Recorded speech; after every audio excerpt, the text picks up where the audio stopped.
viene. Viene, se viene. Uy, se viene. Se viene. No sé qué pasa, pero se viene.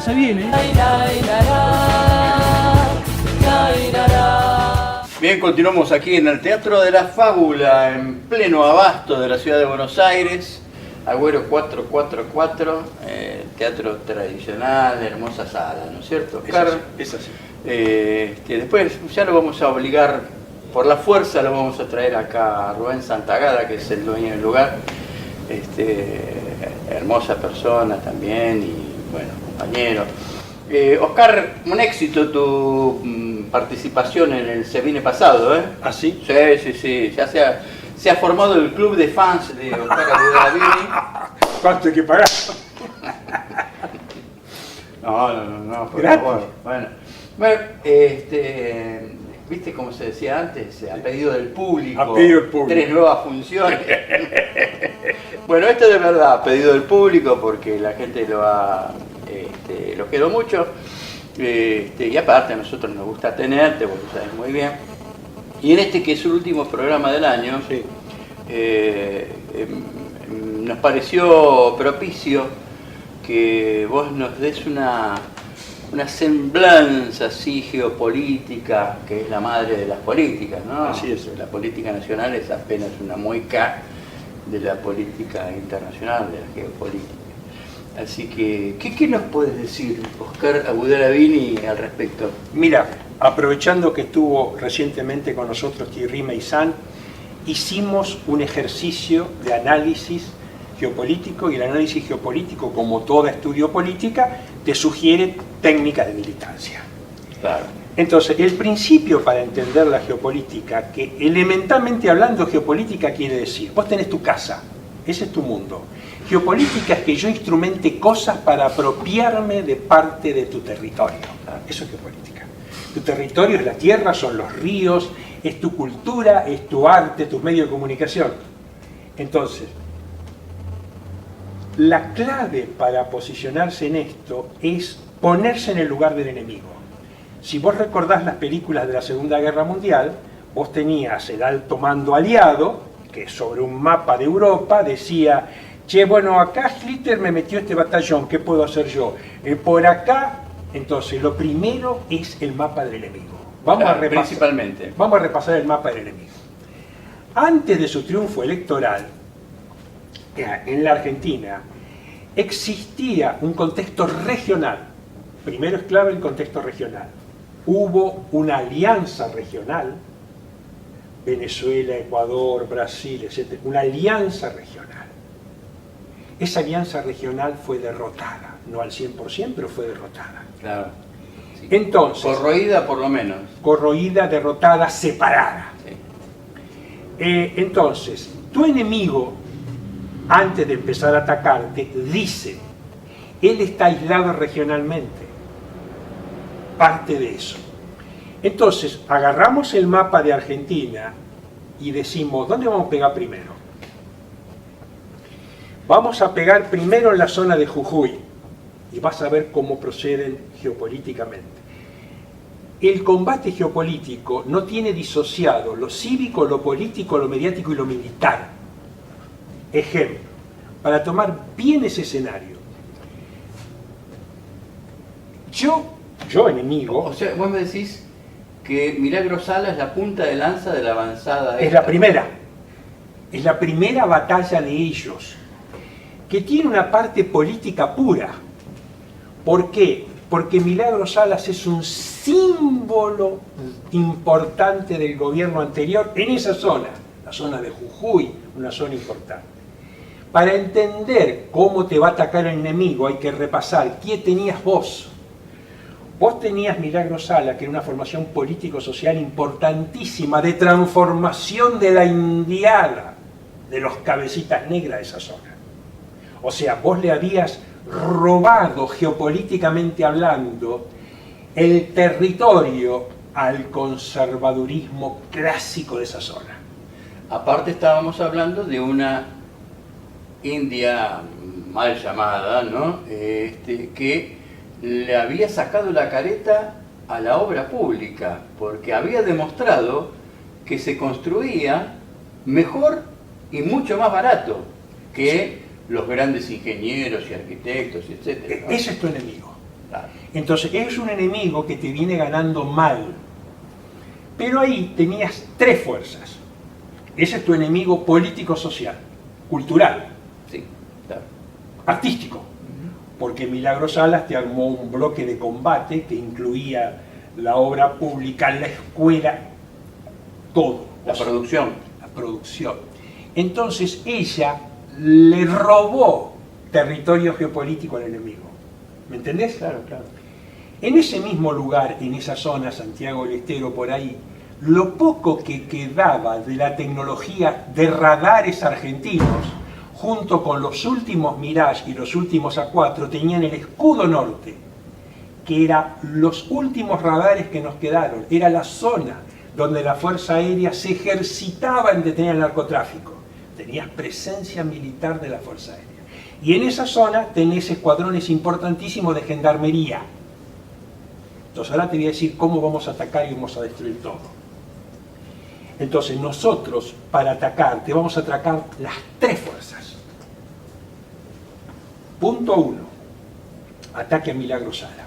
Para el ataque a Milagro Sala organizamos una situación judicial. Claro. Pero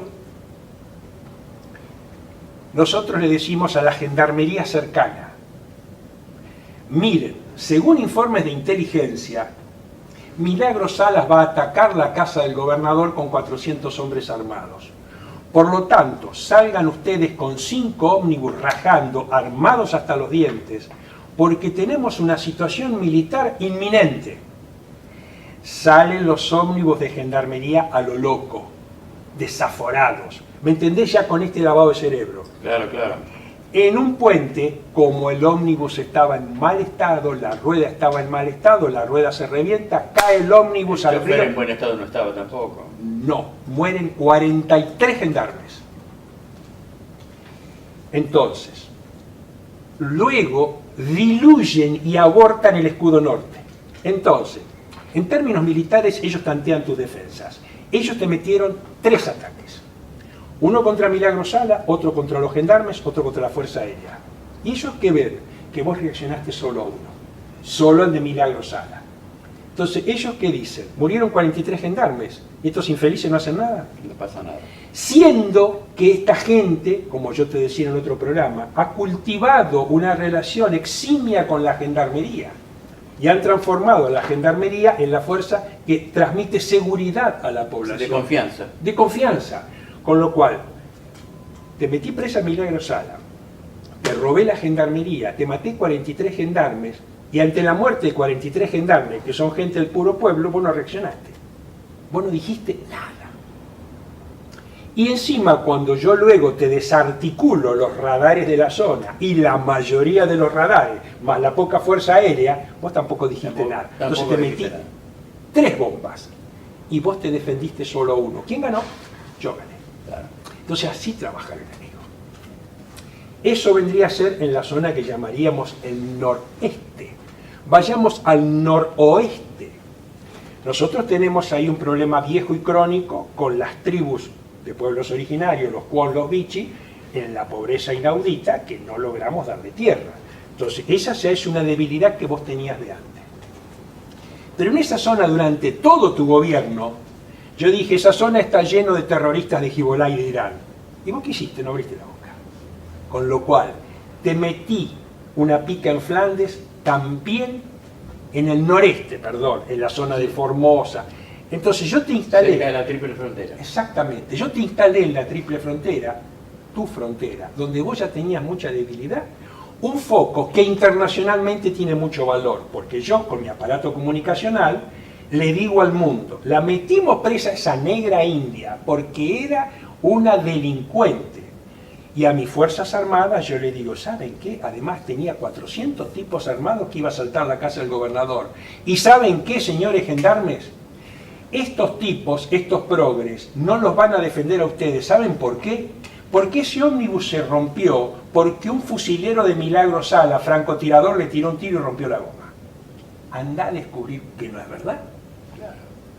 Pero probalo también.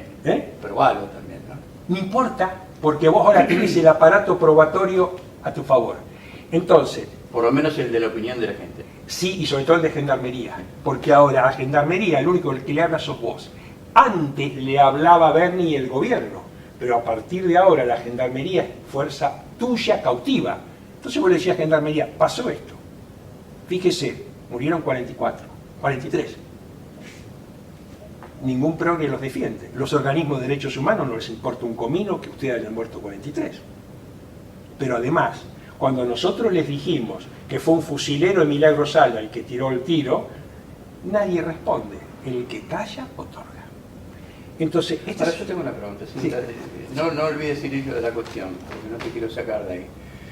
Pero los altos jefes de Gendarmería son tan giles de pensar de que cuando las papas quemen no los van a volver a entregar como entregaron a los militares antes. Mira, tengo una operación de lobby con Enrique Juan Box o Juan Enrique Box, porque luego, a lo mejor en enero, vamos a ver de qué forma vos tenés que operar sobre el alto mando y cómo el alto mando opera sobre los cuadros jóvenes para lograr un lavado de cerebro y un sometimiento perfecto, aunque sepas. Toda la clave de lo que pasó en el 76 es eso. ¿Cómo lográs vos que se llenen las manos de sangre en el 76 y ya en el 79 los vas a empezar a mandar presos porque les mandás la Comisión Interamericana de Derechos Humanos? ¿Cómo lográs que se callen la boca? Primero, ¿cómo lográs que se llenen las manos de sangre? Pero ¿cómo lográs que se callen la boca? Yo Que tengo no abran la boca. una preguntita. Videla no murió poco tiempo después de empezar a decir que las listas de los empresarios que tenían que desaparecer se lo daban a empresarios y desaparecidos, la lista de desaparecidos en general se la daban los empresarios y después apareció muerto. Si no tenemos derecho a sospechar que en una de esas lo murieron para que no abriera la boca. Mira, vos sabés que Seferino Reato trabajó con Videla, yo trabajé con Macera. En lo que llamamos deconstrucción, que es muy importante en psiquiatría, en derecho penal y en geopolítica, hay como dos preguntas básicas. La primera pregunta básica es, tengo que pintar la realidad. La vía del porre se llama en italiano, la vía de poner. Tengo un lienzo blanco y pinto, dibujo una realidad. Claro. Entonces, luego tengo la otra vía, que es la vía del levare, la vía de la escultura, y es, tengo que sacar mucha rama sucia para descubrir la verdad. Entonces, había dos preguntas básicas que yo le hago a Macera. La primera, no es a quienes ustedes mataron, y esto te va a tocar a vos. ¿Por qué no me mataron a mí? ¿A quienes no nos mataron y por qué? ¿Por qué no mataron a mí? Si yo estaba comprometido en esto y ustedes lo sabían. Claro. O sea, ¿por qué hubo un grupo enorme de militantes comprometidísimos que ustedes no nos mataron? Y te voy a dar la más difícil de todas. Bueno, yo sé que había un pacto con una nación que no existe más de no agresión a determinados. A determinadas personas. Nación, la Unión Soviética, que en ese momento para muchos en América Latina representaba el faro de luz. Sí, claro, por supuesto. El faro de luz. Por supuesto. Entonces te doy otro ejemplo muy práctico de lo que ellos se callan la boca. ¿Por qué la Unión Cívica Radical? Isabel les había dicho, voy a adelantar las elecciones. Era casi seguro que en agosto la Unión Cívica Radical ganaba las elecciones para el presidente. Claro. ¿Por qué la Unión Cívica Radical acepta perder las elecciones, perder el poder y ser parte y ensuciarse con esa tropelía? Claro, claro. Entonces, te digo una personalidad central. El aparato... Perdón, aclaremos para el desavisado, no estamos hablando de perder las elecciones en las urnas, de perderse de ganar las elecciones. Perderse de ganar las elecciones. Claro. Porque Isabel venía muy mal parada, era casi seguro que ganaban ellos, muy seguro, Seguro, claro, claro. muy seguro. Y Balbín dijo, no hay nada que yo pueda hacer. Entonces, te voy a dar un ejemplo clave de un hombre clave. El aparato de justicia argentino tiene algunos niveles básicos a nivel oficial. Vos tenés los fiscales, que son los defensores del pueblo, de los Ministerio del Pueblo. Y tenés la Procuración del Tesoro, que vendrían a ser como los abogados del gobierno. Una personalidad importantísima de la Procuración del Tesoro del gobierno militar es Gil Lavedra, que luego va a ser el juez que lo juzgue. Entonces vos tenés que agarrar un milico de esa época y decirle, ¿cómo es esto, papá? Este hombre jamás fue interrogado, nunca abrió la boca, pero no era un perejil, Claro. era un miembro de la Procuración del Tesoro, o sea, estaba en un nivel de el aparato de justicia importante. Y pasa de un nivel de la Procuración del Tesoro importante a ser el juez que lo juzga. ¿Por qué no abrís la boca? ¿Por qué no abren la boca con esto? Esta es una de las claves importantísimas de por qué no abren la boca. De qué magnitud de sometimiento tuvieron después. Van presos, pero no abren la boca. Volvemos al mapa geopolítico de la Argentina. Hablamos de la zona Jujuy, hablamos de la zona Misiones-Formosa. Vayamos rajando al sur, nuestro océano Atlántico, nuestras islas Malvinas y demás. Ahí hubo un ejercicio militar rarísimo, donde se inundó de tropas el país y donde se nos perdió un submarino. ¡Pac! Entonces, al principio de nuestro gobierno, 43 gendarmes se cayeron al precipicio. Y ahora, 44 submarinos se fueron, desaparecieron. A ver, esto lo podemos leer como una serie de ejercicios desastrados, porque yo puedo entender que alguien de acá dice, bueno, salgo a comprar fasos y vuelvo, y en el comprar fasos se arma un tiroteo con un par de chorros la policía y termina ligando un tiro, ¿no? Claro. Y nos llama desde el hospital. Eso lo creo. Pero en un escenario de ejercicios bélicos, tanta tontería no la creo. Yo, como soy vos sos psiquiatra, ya te debes haber dado cuenta de mi nivel de paranoia. Te digo, para un cachito, es mucho más razonable considerar que la OTAN le quiso cambiar el escenario bélico internacional a los países asiáticos. Porque de hecho se lo cambió. Entonces, ahora están diciendo, porque dicen que dicen, ¿no? Sí. Dicen que los rusos están queriendo buscar el submarino en otro lugar, que es ahí donde estaría, y no los dejan buscar ahí. Digamos que en términos tangueros, los están meloneando.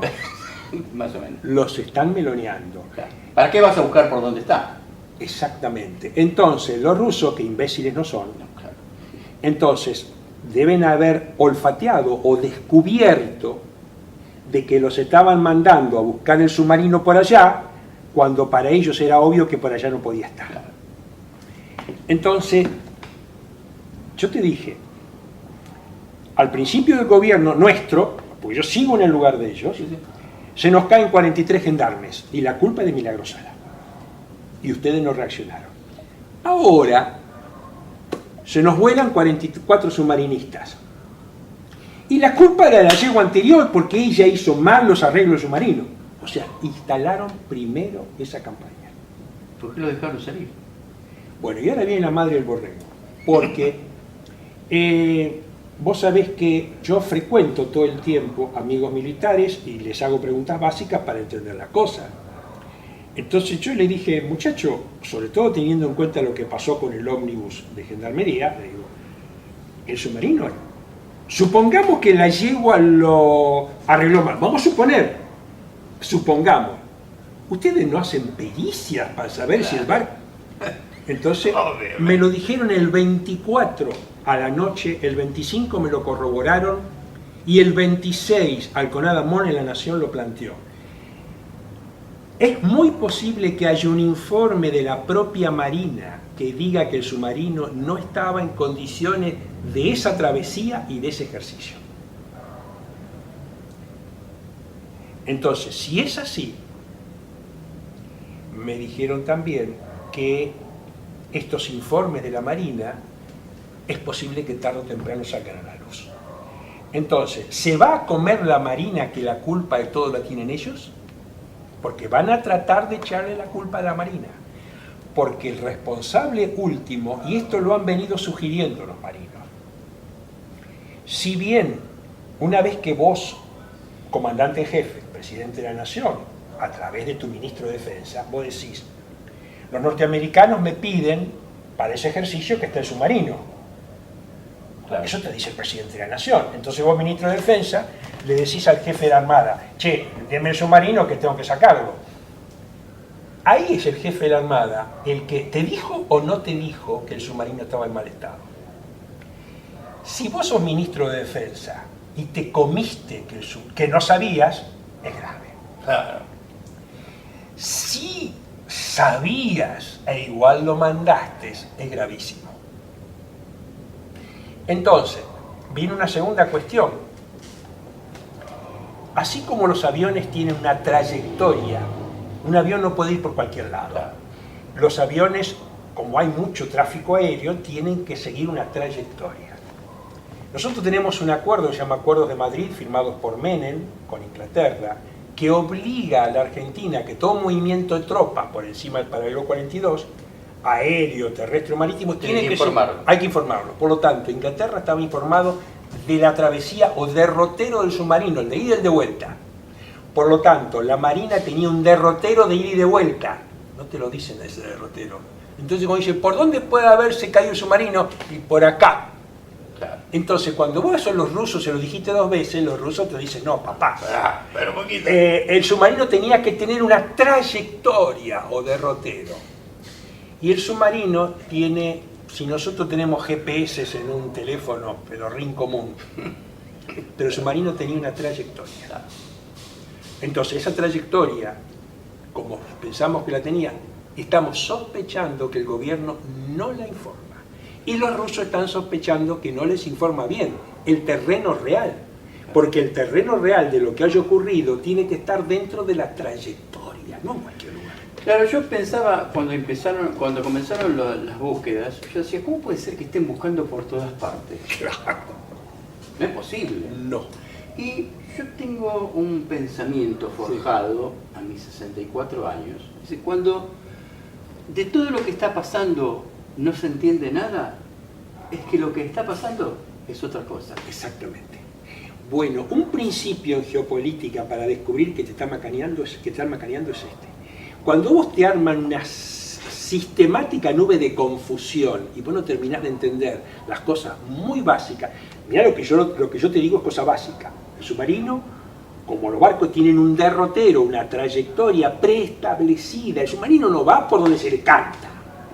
Cuando vos no te informan de eso y te dicen podría estar por acá, por acá, por acá, por allá. Perdóname, ni el 24 que pasa por la esquina no se puede apartar. Va por cualquier lado. No se pueden apartar.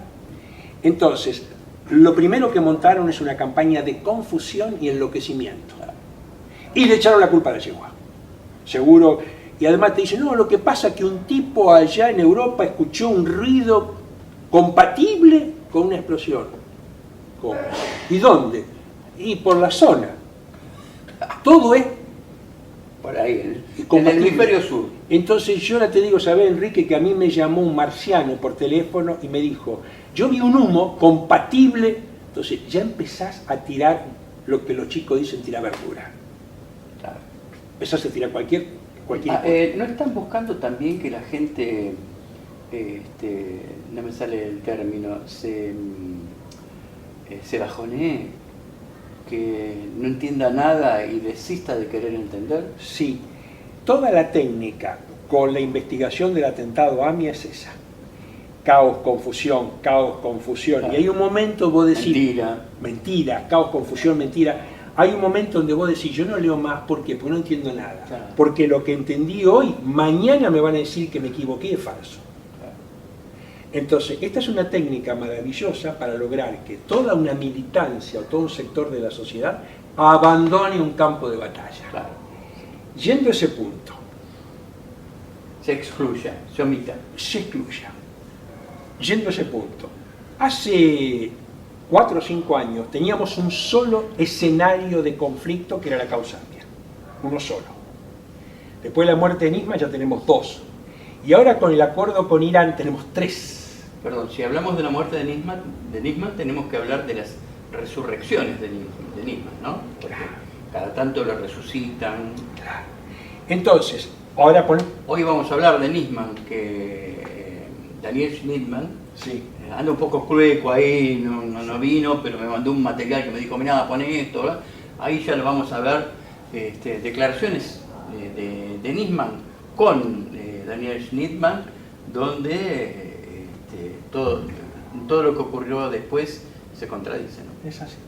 Entonces vos ahí tenés otro teatro de operaciones, donde tenés cuestiones de terrorismo, tenés muertes raras, y tenés nada más ni nada menos que una acusación a todo un gobierno de complicidad con un supuesto Estado terrorista. Entonces ahora vos le decís al mundo, Se viene. Se viene. Uy, se viene. Se viene. No sé qué pasa, pero se viene.